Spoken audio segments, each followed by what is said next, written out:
Sandrine, on le sait maintenant depuis quelques heures, la France va accueillir la Coupe du Monde en 2019. Ton sentiment sur cette désignation? J'ai envie de dire c'est juste génial, c'est quelque chose qu'on attendait depuis un moment. Donc la décision est enfin là et je pense que voilà, comme tout le monde, je suis très très heureuse pour le football féminin français. Selon toi, c'est une récompense un peu logique pour le football féminin français, cette organisation de la Coupe du Monde 2019 au vu de la progression récente de la discipline en France? Oui, je pense que c'est quelque chose de mérité parce que c'est vrai que voilà, la France a eu de bons résultats ces dernières années. Il y a aussi la fédération qui a mis beaucoup de choses en place pour justement pouvoir poser sa candidature et puis pouvoir organiser cette Coupe du Monde. Donc je pense que quelque part, oui, c'est mérité. Et puis sans oublier les résultats des Bleus qui ont été super. L'équipe de France qui s'impose de plus en plus comme une des nations fortes au niveau mondial. Donc quelque part, c'est assez logique. Ouais. Oui, l'équipe de France fait partie de ses favoris pour l'édition 2015 dans quelques mois, mais si on se projette un petit peu dans 4 ans et cette édition 2019 que l'on va accueillir en France, est-ce qu'on pourrait imaginer, si on rêve, le potentiel d'une étoile dans 4 ans sur le maillot français? C'est vrai que c'est difficile de se projeter dans 4 ans et de penser à cette Coupe du Monde 2019, parce qu'en plus il y a celle de cet été qui est proche, donc on va déjà penser à celle-ci d'abord, mais pour voir un peu plus loin, je dirais qu'avec la génération de joueuses qu'il y a actuellement, si elles continuent de bien travailler ensemble et de progresser comme elles le font depuis quelques saisons, je pense qu'on pourrait avoir une équipe solide aussi en 2019. Ouais.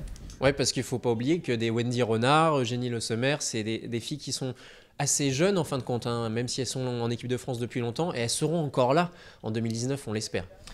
C'est vrai qu'elles ont la chance de disputer une Coupe du Monde cet été en 2015 alors qu'elles sont encore relativement jeunes. Donc c'est vrai qu'on peut imaginer qu'elles seront encore là dans 4 ans, cette génération-là, Wendy Renard, Eugénie Le Sommer.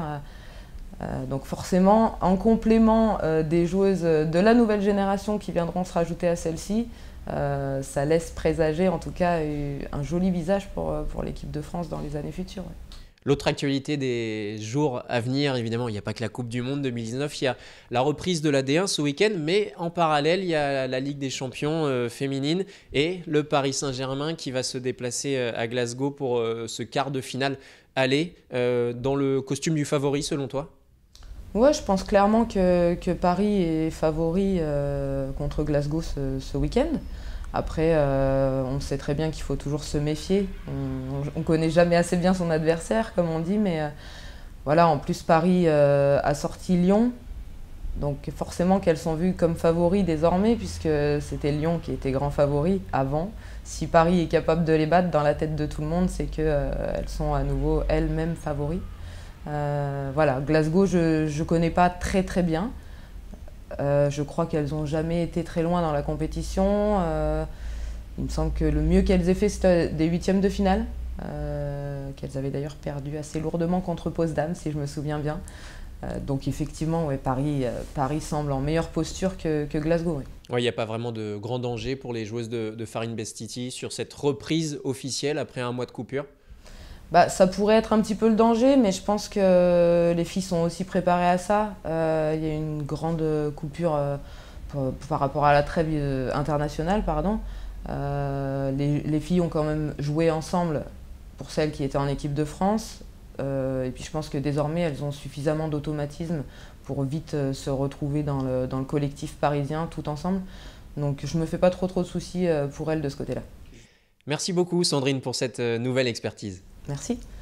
Vous, n'oubliez pas qu'on se retrouve la semaine prochaine, même jour, peut-être pas même endroit, mais en tout cas très très vite. À bientôt.